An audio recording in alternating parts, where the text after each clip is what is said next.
எல்லாரும் கமெண்ட்ல இப்பதான் கனிய பிரிஞ்சிங்க. அதுக்குள்ள இன்னொரு மேரேஜான்னு கேட்குறாங்க. அதுக்கு நான் என்ன பதில் சொல்றதுன்னே தெரியல. நான் இன்னும் 5 வருஷம் கூட வெயிட் பண்ணுவேங்க. ஆனா, அவங்களோட சேர்றதுக்கான சாத்தியக்கூறுங்கிறது எதுவுமே கிடையாது.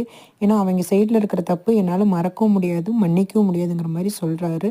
நான் இவ்வளோ சீக்கிரம் என்கேஜ்மெண்ட் பண்ணிக்கிட்டதுக்கு காரணம்னா எங்க அம்மா தாங்க.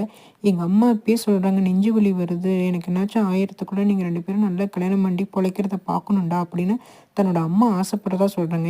எங்களோட அம்மாவோட ஆசைக்காக தான் நான் ஃபர்ஸ்ட்டு ஃப்ரெண்டா தான் இவங்க கூட பழகிட்டு இருந்தேன். அப்புறம் அவங்களும் கல்யாணத்துக்கு ஒத்துக்கிட்டாங்க. அதனால நாங்க இப்ப என்கேஜ்மெண்ட் பண்ணிக்கிட்டோம். நான் ராஜுக்கும் அதே தான் சொல்றேன். சீக்கிரம் ஒரு நல்ல பொண்ணா பார்த்து கல்யாணம் பண்ணிக்கடா. இதுதான் நம்ம அம்மாவோட ஆசை. பெத்த அம்மா வந்து 2 பசங்களையும் கல்யாணம் பண்ணி பேர குழந்தைங்கள பார்க்கணும்னு ஆசைப்படுறாங்க.